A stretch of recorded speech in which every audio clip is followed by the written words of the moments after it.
And welcome back to This Week. Time now to get the views of our media and political experts, Metro Councilman at Large Jerry Maynard, Vice President of MMA Creative Mike Kopp, and syndicated talk show host Steve Gill. Gentlemen, welcome very much. Thank you. A spirited primary election we have. We now have our slate of candidates. Let's talk about the governor's race quickly. Strengths and weaknesses of Mike McWhorter and Bill Haslam. Start with that.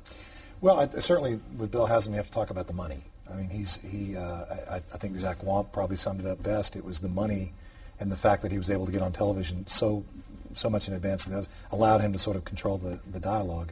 I think if you look at Mike McWhorter, I think you've got the McWhorter name in these rural counties. And I think the other thing, the dynamic that you can't ignore, is that the economy and the situation it's put people in their households kind of changes everything. I think you're going to see less Republican, Democratic leaning people and more people looking for somebody who can fix the job situation. I agree with that. I think that Mike McWhorter has to come up with a message that has an agenda and a vision for Tennessee. And instead of running against D.C., which the Republicans are going to do, immigration, Nancy Pelosi, Obama, you got to say, I'm running for Tennesseans. I'm going to make sure that our schools are better. I'm going to make sure that we have jobs created. And I think he has to pull in Phil Bredesen and say, Phil, everything you can do for me, Phil right there with him everywhere he goes. And he has a chance to be competitive. But Bob, he's got to be competitive for the down tickets. We've got to have a McWhorter organization that's organized, well-run, well-funded to go, because the top of the ticket drives voters. And so we have to have them competitive. I think the McWhorter name still carries some weight in some of those rural, particularly West Tennessee districts, but keep in mind it's been over 20 years since Ned's been on a ballot, and True. Mike McWhorter has never been on a ballot himself. And the major growth in Tennessee, particularly in the suburban counties around Nashville, are folks that have moved in the last 20 years that don't know Ned McWhorter or Mike McWhorter from Adam. I don't think either of these two guys is going to blow you over with their charisma. I think both of them have gotten better, so it's not going to be sort of an icing battle. It will be a matter of battling on the cake, the matters, the issues, the policies. I don't think that the Republicans are going to be targeting Washington and Obama directly. I think they're going to be talking about what Washington is doing to us in terms of illegal immigration, in terms of joblessness, in terms of Obamacare. And I think that's where you're going to see the issues play out. I think the Republicans should feel pretty good about that battleground. Haslam gone through a rough and tumble primary. McWhorter really not so much. McWhorter behind in the polls. Let's be honest about it. Haslam is ahead. So if you're talking to Mike McWhorter and if you're looking at the strengths and weaknesses, what does he need to do first off to kind of at least get on a fair playing field? Well, first of all, I think you saw him start to do that by going on television. I think that's key. And I think the reason why the polls showed what they did was because he didn't have a presence on television. He was not nowhere to be seen. And that's critical. The other thing, too, is what I think the primary battle showed on the GOP side is that Bill Haslam has a glass jaw. I mean, there are some issues that stuck. I mean, there were still, even though he ran away with it overall, there were still a significant percent of people that went for Ramsey and Wamp and didn't go for Haslam. And I think even though those candidates may be endorsing Haslam, that doesn't mean their people are going to go along with them. There's obviously a split somewhere in that Republican Party, and I'm not sure Haslam can pull it back together.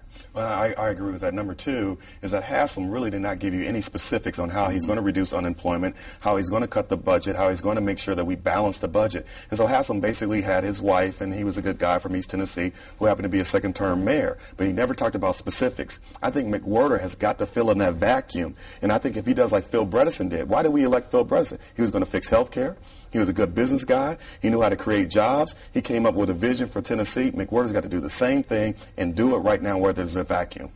I'm not sure that you've got the same sort of message, though, with Mike McWhorter. He's a beer distributor from West Tennessee who inherited his daddy's business. Now, again, that same tack is going to come on Haslam as well. Right. He didn't create the business, so you've got two guys who are business guys. Neither one of them actually created their business, which is different than a Corker, different than a Phil Bredesen. So we'll see if that plays out a little bit in this race.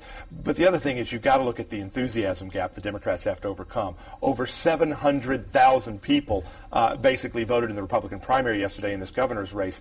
In almost all these congressional districts, you saw Republicans turning out at a 2-3 margin over Democrats. That enthusiasm with less than 90 days to go to November is going to be a huge head start for the Republicans. Can they screw it up? You know, we've seen in politics both sides screw up, can't lose races. But if they keep that momentum going, I think it's going to be very hard for McWhorter and the Democrat candidates down the ticket to catch up. But, Bob, can I address that? Because I want to talk about in the 8th district and in the 6th district, you had incumbents who had been serving for over 20 years, who we love Tanner, we love Gordon, you've never had to have organization. You've never had to get that enthusiasm, voter registration drives and things like that. Now you have an open seat. And so for Democrats, we've had Tanner and Gordon there for years. And so I agree with Steve, but I think one of the reasons why you didn't have the enthusiasm is because we've had the same two congressmen there 4 years, and now it's time, now that we have our candidates, that we will get involved, we'll get enthused, we'll raise the money, but more importantly, every Democrat that does not have a competitive race in November has got to pick a race to get involved and say, I will use everything I have and all my resources, all hands on deck, because if not, we'll lose the 6th district. I think we'll win the 8th district with Roy, but in the 6th district, every Democrat who doesn't have a competitive race in November has got to get involved in the 6th district, or it won't be competitive. 6th district has been targeted, and more than likely, it's going to be a tough uphill battle for the Democrats to win. Diane Black, well known in the district, well-known state senator, came through a really brutal primary election, so it's going to be tough for the Democrats to win that race. Again, I think all that aside, it's great to talk about the political intrigue of this. It comes down to what people care about right now, and that's getting a job. And I think one of the factors that we cannot ignore is that the economy and where we are right now and how it's affecting families changes the spectrum completely. I think regardless of whether you're Republican or Democrat, people are looking for somebody that's got some answers.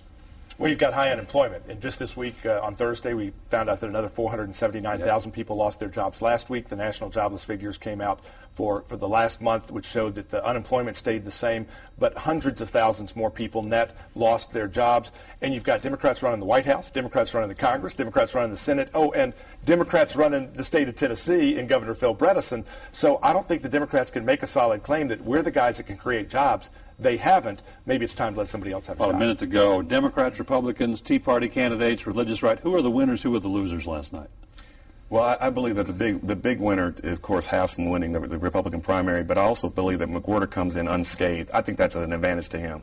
I also think you got the Tea Party that is not mobilized behind Haslam, and that's going to be a problem for Haslam. Tea Party's the big winner because they've changed the dynamic of what we're talking about. Even Roy Herron's first ad out is talking about he wants to cut spending. They've changed the debate. That means they're the big winner. The Democrats are unified behind Mike McWhorter. Is there going to be a unification by the GOP despite this brutal primary that's now over with? You know, everybody's going to kiss and hug and make up, but you just might want to make sure nobody has any weapons in their hands when you do it. Bob, the answer is no. Okay, right. The answer is no. The candidates might, but I'm not sure their people will. They'll be there at the end. Steve Gill, Mike Kopp, and Jerry Maynard, appreciate your insight and your time. Stay with us as we continues after this.